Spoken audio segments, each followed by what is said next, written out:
কোচবিহারে গিয়ে ভোট প্রচারে মুখ্যমন্ত্রী মমতা বন্দ্যোপাধ্যায় বলছেন বিজেপি প্রার্থী গুন্ডা, আর অন্যদিকে নিশীথ প্রামাণিক পাল্টা দিচ্ছেন যে আগে নিজের ঘর দেখুন, আর তা নিয়ে জোর টক্কর।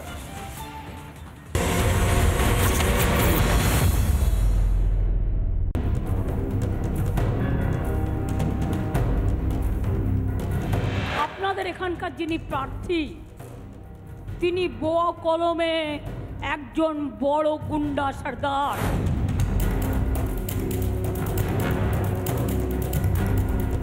উনি যত এই ধরনের কথা বলবেন ভোট বাক্সে ভোটের সংখ্যা তত বাড়তে থাকবে। আপনাদের এখানকার যিনি প্রার্থী তিনি বোয়া কলমে একজন বড় গুন্ডা সর্দার। সুতরাং মানে আমাদের সর্দারজি না, গুন্ডাদের মাফিয়াদার। সর্দার কথাটা আমি উইথড্র করলাম, গুন্ডার মাফিয়াদার। তিনি কিন্তু আবার আগুন লাগাবেন, তিনি কিন্তু আবার ওই গুলি চালিয়ে দেবে আগেরবার শীতলকুচির মতো।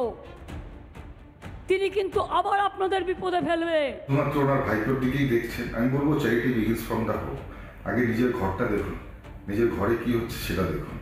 আমরা কোচবিহারের মানুষ, উত্তরবঙ্গের মানুষ নিশ্চিতভাবে দুহাত ভরে আমাকে আশীর্বাদ করেছে, আর কোচবিহারের মানুষ ওনার চাইতে আমাকে বেশি চেনে, কোচবিহারের মানুষ ওনার চাইতে আমাকে বেশি জানেন।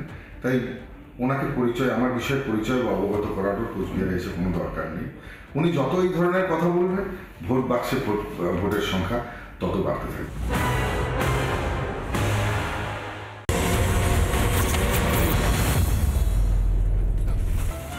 আর ভোটের আগে রাজ্যে তুঙ্গে রাজনৈতিক তরজা কি নিয়ে? রামনবমী। ভাবতে পারছেন এই মাটিতে রামনবমী পালন করার জন্য অনুমতি নিতে হয়, এবং অনুমতি নেওয়ার পরেও রাজনৈতিক তরজা। ফের নাম না করে বিজেপিকে তুলোধনা করলেন মুখ্যমন্ত্রী। পাল্টা মমতার বিরুদ্ধে উস্কানির অভিযোগে সরব গেরুয়া ব্রিগেড। দেখুন, লোকসভা ভোটের মরশুমে বুধবার রামনবমী উৎসব।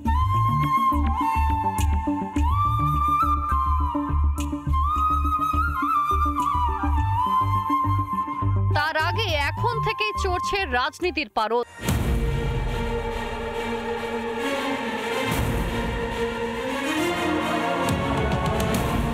17 তারিখ ওটা ওদের দাঙ্গা করার দিন।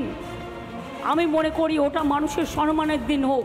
খুব সাবধান, মমতা ব্যানার্জি সবাই গিয়ে এই উস্কানি দিচ্ছে।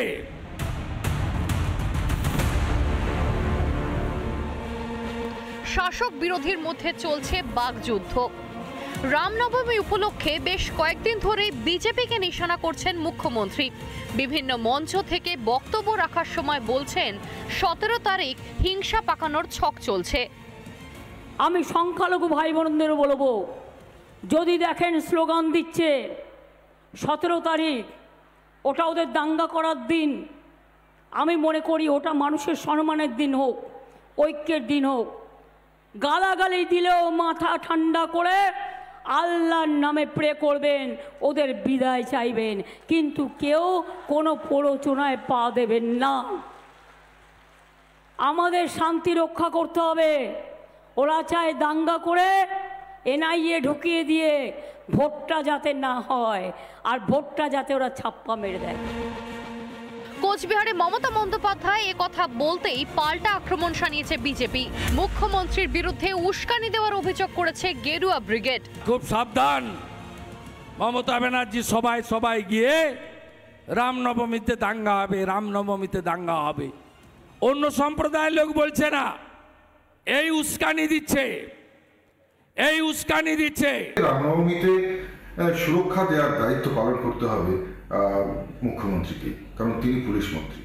তিনি যদি দায়িত্ব পালন করতে না পারেন তাহলে তিনি নিশ্চিতভাবে, তিনি যদি কেন্দ্র সরকারের কাছে সহযোগিতা চান তাকে সহযোগিতা করা হবে, এবং সমস্ত সুরক্ষার ব্যবস্থা খতিয়ে দেখবার দায়িত্ব কিন্তু মুখ্যমন্ত্রী। এদিকে মুখ্যমন্ত্রী যেদিন আইন শৃঙ্খলা পরিস্থিতি নিয়ে আশঙ্কা প্রকাশ করেছেন, সেদিনই আদালতে প্রশ্নের মুখে পড়ল রাজ্য। হাওড়ায় রামনবমীর একটি মিছিলের অনুমতি দিতে গিয়ে সোমবার হাইকোর্ট বলে, মাত্র 200 লোকের শোভাযাত্রা পুলিশ সামলাতে না পারলে কিছুই বলার নেই।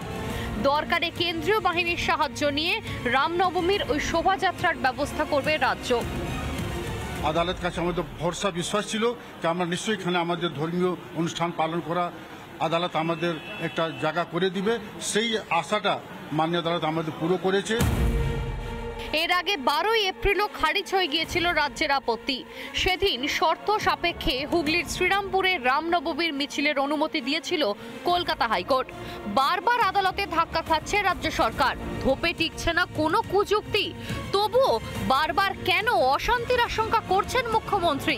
তাহলে কি ভোটের আবহে লোক খেপানোর কাজ করছে তৃণমূলই? 17 তারিখ ওটা ওদের দাঙ্গা করার দিন। রিপাবলিক বাংলা। শুরুতেই নজর রাখতে হচ্ছে বালুরঘাটের দিকে। আজ বালুরঘাটের বিজেপি প্রার্থী সুকান্ত মজুমদারের সমর্থনে প্রচার করতে আসছেন দেশের প্রধানমন্ত্রী নরেন্দ্র মোদী। জানিয়ে উচ্ছ্বাস চোখে পড়ার মতো। আর বালুরঘাট থেকে কি ছবি উঠে আসছে দেখুন। লোকসভা ভোটের প্রচারে ফের বঙ্গ সফরে প্রধানমন্ত্রী। আজ একই দিনে জোড়া সভা। বালুরঘাট আর রায়গঞ্জে সভা করবেন নরেন্দ্র মোদী। শেষ মুহূর্তে চলছে তারই প্রস্তুতি। উত্তরের মাটি বিজেপির শক্ত ঘাঁটি। 19 লোকসভা ভোট থেকেই বদলেছে এখানকার রাজনৈতিক সমীকরণ। ঘাসফুলের বদলে এখন সেখানে পদ্মের আধিপত্য। গত 4 এপ্রিল কোচবিহারে প্রথম ভোটের প্রচার করেন নরেন্দ্র মোদী। তারপর 7 তারিখ জলপাইগুড়িতে করেন সভা। এবার জনসভা উত্তর ও দক্ষিণ দিনাজপুরের 2 জেলা সদরে। লোকসভা ভোটের প্রচারে ফের বাংলায় আসছেন প্রধানমন্ত্রী নরেন্দ্র মোদী। মঙ্গলবার রায়গঞ্জে জনসভা রয়েছে প্রধানমন্ত্রী নরেন্দ্র মোদীর। গত লোকসভা ভোটে সিপিএম এর থেকে রায়গঞ্জ আসনটি ছিনিয়ে নেয় বিজেপি। একদা প্রিয়রঞ্জন দাসমুন্সির গড়ে প্রথমবার ভোটে পদ্ম। দেবশ্রী চৌধুরী 60,000-এর বেশি ভোটে হারিয়ে দেন তৃণমূলের কানাইলাল আগরওয়ালকে। এবার এই কেন্দ্রে প্রার্থী বদল করে কার্তিক পালকে দাঁড় করিয়েছে গেরুয়া ব্রিগেড। কার্তিকের লড়াই বিজেপি থেকে তৃণমূলে যাওয়া কৃষ্ণ কল্যাণী ও কংগ্রেসের আলী ইমরান রামজের সঙ্গে। অন্যদিকে রায়গঞ্জে সভার আগে সুকান্ত মজুমদারের কেন্দ্র বালুরঘাটে সভা করবেন প্রধানমন্ত্রী। 5 বছর আগে এখানেও হয় পালা বদল 19 ভোটে। তৃণমূলের অর্পিতা ঘোষকে 33,000 ভোটে ধরাশায়ী করেন বিজেপি রাজ্য সভাপতি। এবারও সুকান্ততেই ভরসা বিজেপির। তার লড়াই রাজ্যের মন্ত্রী বিপ্লব মিত্র, আরএসপি জয়দেব সিদ্ধান্ত এবং আইএসএফ এর প্রার্থী মোজাম্মেল হকের বিরুদ্ধে। 26 এপ্রিল দ্বিতীয় দফায় ভোট হবে রায়গঞ্জ ও বালুরঘাটে। শেষ হাসি কে হাসবে তা জানা যাবে 4 জুন। রিপাবলিক বাংলা।